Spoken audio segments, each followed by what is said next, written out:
मजदूरों की हक और आवाज़ को उठाने वाली पार्टी सीपीआई का 3 दिनों का जो कन्वेंशन था वो आज समाप्त हो गया। फिर एक बार महेंद्र पाठक जी को राज्य की कमान मिली है। हम उनसे बातचीत करेंगे।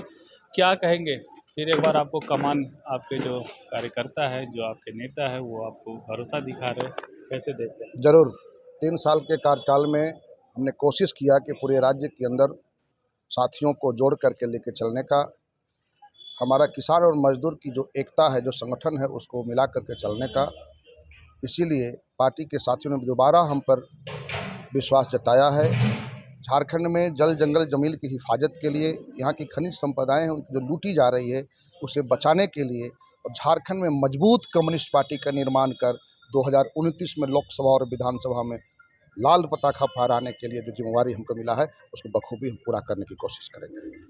नगर निकाय चुनाव भी होना है, पंचायत चुनाव भी होना है। क्या लगता है कि पार्टी को आप संगठित करके वहाँ तक कार्यकर्ताओं को पहुँचा सकते हैं? निश्चित रूप से पंचायत की चुनाव हो, नगर निगम के चुनाव हो, विधानसभा के चुनाव हो, लोकसभा के चुनाव हो, हम 1-2 मीटिंग में हम एक संसदीय कार्यकाल की एक कमेटी हम बनावेंगे, जिसमें जो है केवल चुनाव की तैयारी पर ही वो विचार करेगा। वह चुनाव संचालन समिति होगा और उस चुनाव पर ही काम करेगा।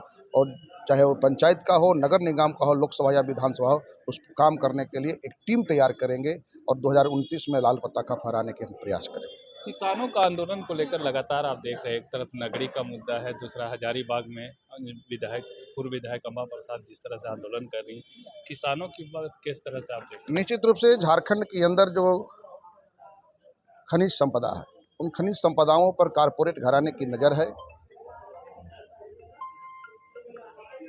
खनिज संपदाओं पर जो बड़े कारपोरेट घराने की जो नज़र है, झारखंड की ज़मीन को लूटने के लिए बड़े बड़े अडानी तक आकर मुख्यमंत्री से मिला। हम इन सारे मंसूबों के पानी फेरने के लिए हम बड़ा आंदोलन झारखंड के अंदर खड़ा करेंगे। तो बड़ा आंदोलन झारखंड के अंदर खड़ा करेंगे। फिर से एक बार महेंद्र पाठक जी को राज्य का कमान मिला है और कहीं ना कहीं सीपीआई पार्टी किस तरह से आगे बढ़ेगी वो देखने का काम हम लोग करेंगे। हमारे साथ एक सीपीआई के कार्यकर्ता है, नेता है, उनसे बातचीत करेंगे। सर जी, कैसे देखते हैं महेंद्र पाठक जी को दोबारा कमान दिया गया हो? उनके कॉमरेड महेंद्र पाठक जी की अगुवाई में राज्य फिर से एक नई ऊर्जा के साथ और नई संघर्ष के साथ मैदान पर उतरेगा।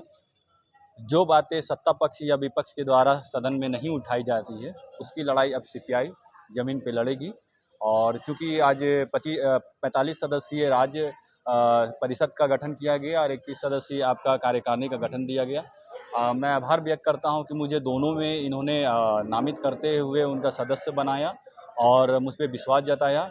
और एक युवा के नाते मैं पार्टी को और सारे अन्य कॉमरेडों के साथ मिलके हम लोग पार्टी को एक नई दिशा की ओर ले जाएंगे। तो कहीं ना कहीं ये कहा जा सकता है, ये जो कन्वेंशन था एक बार फिर से सीपीआई के कार्यकर्ताओं में जोश भरने का काम करेगा। सहयोगी रिजवान के साथ मैं संजीत झा, कोयलांचल संवाद, रांची।